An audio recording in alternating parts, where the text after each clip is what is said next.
तो घर के कामों को चुटकियों में आसान बनाने वाले कुछ ऐसे टिप एंड ट्रिक्स लेकर आई हूँ जो आपको ज़रूर पसंद आएंगे और आपके डेली के काम को आसान बनाएंगे। साथ ही साथ बहुत सारे पैसे भी आप इन टिप एंड ट्रिक्स से बचा सकते हैं।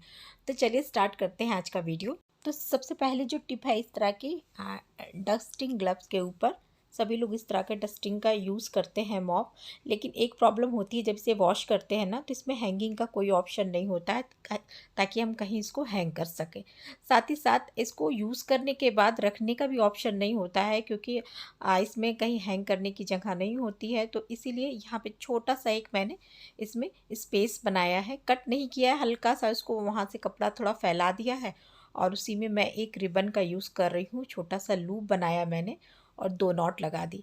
अब यूज़ करने के बाद आप इधर उधर इसको मत रखिए, कहीं पे भी आप जहाँ पे भी आपने हैंगर बनाया है या नेल लगाया है वहाँ पे आराम से इसको जाके हैंग कर लीजिए। यहाँ पे आप देखेंगे तो ये मेरा हैंगर है जहाँ मैं ये सारी चीज़ें हैंग करती हूँ। तो मैंने इसको ऐसे हैंग कर दिया, तो बड़े आराम से आप इसको हैंग कर सकते हैं। अब ये जाले वाला ब्रश में भी हैंगिंग का ऑप्शन नहीं था, तो मैंने इसमें भी छोटा सा लूप लगा दिया है जिससे ये हैंग हो जाए। इस तरह के कुछ ब्रशेस में तो आपको हैंगिंग ऑप्शन मिल जाते हैं, आराम से आप इसको हैंग कर देते हैं। लेकिन ये वाले ब्रश में मुझे नहीं मिला था, तो मैंने इसमें भी छोटा सा लूप बनाया है और इसको इस तरह से लगा दिया है। वॉश करने के बाद भी आप इस ग्लव्स को आराम से कहीं पे भी हैंग कर सकते हैं, सूख जाने पर आप यूज़ कर सकते हैं। इसी तरह से इस ब्रश को भी आप जब भी वॉश कीजिए तो हैंगिंग का जो आपके पास ये रिबन है उससे कहीं पे भी इसको हैंग कर दीजिए और आराम से आपको इसका पानी जो है सारा गिर जाएगा और आपको सूखा सूखा ब्रश मिल जाएगा। तो नेक्स्ट जो टिप है ये है इस तरह के मेरी आयरन के ऊपर। आपने देखा होगा आयरन करते करते क्या होता है, तार जो है अपने आप मुड़ता जाता है और वहाँ से ये टूट जाता है, कट जाता है। तो उसकी सेफ्टी के लिए मैंने इस पे जो है यहाँ पे टेपिंग कर रखी है। तो ये ऑटोमेटिक ही अपने से ये मूव करता है, जितना हम लोग हाथ अपना घुमाते हैं उतना ही ये वायर भी मूव करता है।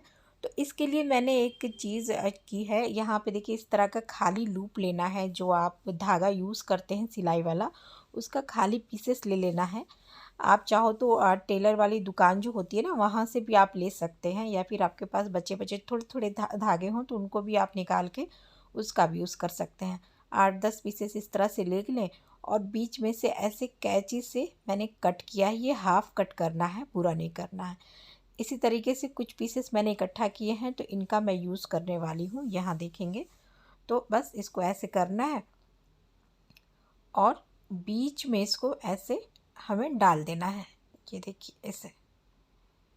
आपने अगर अब कभी टेलर की शॉप पर विज़िट किया होगा तो आपने देखा होगा कि उनके प्रेसेस में ऐसे लगा होता है, क्योंकि वायर जो है बड़ी जल्दी ख़राब होता है इस तरीके से मुड़ मुड़ के और वहाँ से कट जाता है, और वो सेफ्टी के भी उससे देखा जाए तो बहुत ही ज़्यादा खतरे वाली चीज़ होती है।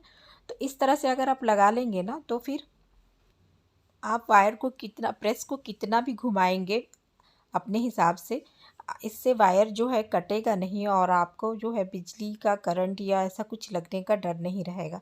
तो ये देख लीजिए कि मैंने कुछ पीसेस जो निकाले थे वो मैंने लगा लिए हैं। जैसे जैसे खाली होता जाए आप उसको लगाते जाइए। और एक चीज़ और, इसको आपको अगर मोड़ना है ना आराम से ये मुड़ जाएगा, ऐसा नहीं कि ये लगने के बाद तार मुड़ेगा नहीं। आराम से आप इसको फोल्ड कर सकते हैं और उसके ऊपर आप चाहें तो टेपिंग कर सकते हैं ताकि ये दिखने में भी अच्छा लगे। इस तरह के बर्तन सभी के पास होते हैं और जब वॉश करके हम ऐसे रख देते हैं ना काउंटर पे, तो इसका पानी जो है पूरी तरह से निकलता नहीं है, क्योंकि उसमें स्पेस ही नहीं होता है, यहाँ पानी रुका रहता है। और जब भी हम इसको उठाते हैं तो एक स्मेल इसमें आती है, आपने भी देखा होगा। साथ ही साथ ये गीला भी रहता है। जब भी आप वॉश कीजिए इस तरह से एक कटोरी के ऊपर इसको ऐसे रखिए, बर्तन के ऊपर बर्तन मत रखिए, ऐसे कटोरी या फिर ऐसा कैप ले लीजिए जो मसाले के डब्बे का ढक्कन होता है। सारा पानी यहाँ पे जो जमा होता है ना वो इजी निकल आएगा और आपका बर्तन बिल्कुल सूखा रहेगा। इस तरह के मसाले के डिब्बे जब हम वॉश करते हैं ना तो उसमें भी यही दिक्कत आती है कि हम वॉश करके ऐसे काउंटर पे रख देते हैं, जिसकी वजह से उसका पानी उसी में रहता है और मसाले का जो स्मेल होता है वो भी नहीं निकल पाता है। तो यहाँ मैं छोटे छोटे 2 क्लचर यूज़ कर रही हूँ। ऐसे क्लचर यूज़ कर लीजिए और एक तरफ से इसको उठा दीजिए। ऐसे देखिए हाथ मेरा पूरा अंदर जा रहा है, जो पानी है ना वो सारा निकल आएगा और निकल थोड़ी देर बाद आप इसको दूसरा साइड में ऐसे बदल दीजिए, जिससे इधर का भी पानी बाहर आ जाएगा। और जब भी आप इसको यूज़ करना चाहें ना, बिल्कुल सूखा ये रहेगा और इसमें किसी तरह की स्मेल भी नहीं रहेगी। नेक्स्ट टिप है इस तरह की आर्टिफिशियल ज्वेलरी के ऊपर, जो हम लोग बहुत सारी इकट्ठा करके रखते हैं और बहुत बहुत टाइम हो जाता है, हम इसको पहनते भी नहीं हैं। अच्छे से देखभाल ना की जाए ना, तो धीरे धीरे इनकी शाइन ख़राब हो जाती है, इनका कलर चला जाता है। तो छोटी सी टिप दे रही हूँ किस तरह से आप इनको मेंटेन कर सकते हैं। ये देखिए, ये मेरी पुरानी ज्वेलरी है और मैंने इनको ऐसे ही संभाल के रखा है और आप देख सकते हैं कि इनका कलर, उनकी शाइन ऐसे ही बनी हुई है।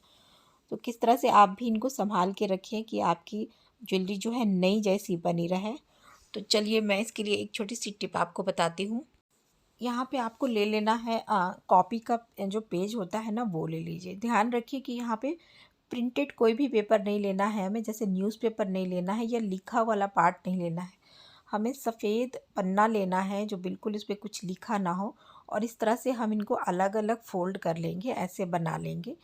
अभी क्या करना है कि या तो आपको टेपिंग करना हो तो यहाँ टेप कर सकते हैं, नहीं तो ऐसे भी रख सकते हैं आप। और इसी तरह से लिखने के बनाने के बाद आप इन पर लिख दें कि आपकी कौन सी ज्वेलरी है ये।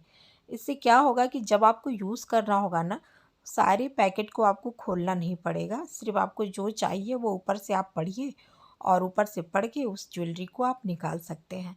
साथ ही साथ इस तरह के एक ट्रांसपेरेंट जो मसाले का डिब्बा होता है ना, लंबा वाला, उसका यूज़ कीजिए। इसमें बहुत सारी ज्वेलरी आपकी आ जाए। और चूँकि ये लंबे होते हैं तो आपको इस स्पेस इसमें कम देना होगा। स्पेस ज़्यादा नहीं लेगा ये, जहाँ पे भी आप इसको रखेंगे।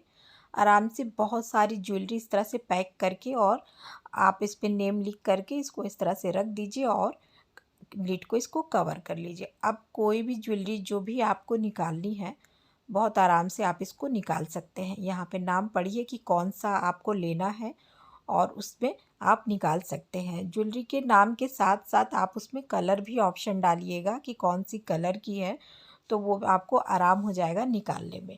और इस तरह से बहुत सारी ज्वेलरी आप एक ही बॉक्स में रख सकते हैं और ये अलग अलग रहेंगी तो इनका कलर भी नहीं जाएगा, इनकी चमक भी नहीं जाएगी। नेक्स्ट जो टिप है इस तरह की झाड़ू के ऊपर है। देखिए यहाँ पे इसका जो ये फीता होता है ना, थोड़े दिन यूज़ करने के बाद ये अपने से खुलता जाता है और कई बार बांधो फिर भी ये खुल जाता है, क्योंकि ये प्लास्टिक का होता है और अच्छे से बांधने पर भी ये हमसे नहीं बनता है।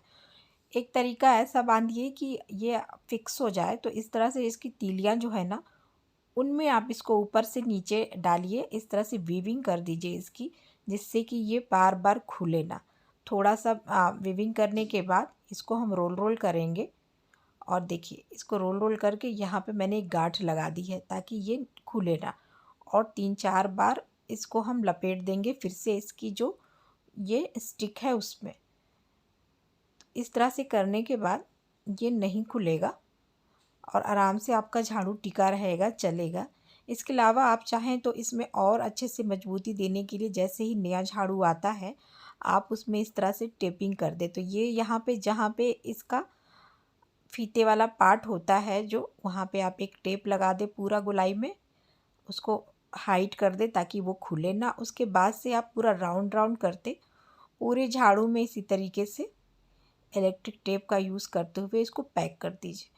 ये बिल्कुल नहीं खुलेगा, हाथ भी आपका दर्द नहीं होगा इसकी स्टिक की वजह से, और लॉन्ग टाइम तक झाड़ू चलता रहेगा। तो ये वाला तरीका फॉलो करेंगे तो झाड़ू जल्दी ख़राब नहीं होगा और आराम से आप इसका यूज़ भी करेंगे। तो आज के लिए इतना ही। होप ये वीडियो आपको पसंद आई होगी। कोई भी एक आइडिया आपको पसंद आता है तो कमेंट सेक्शन में लिखिएगा और प्लीज़ चैनल को सब्सक्राइब कर लीजिएगा। Thank you, bye.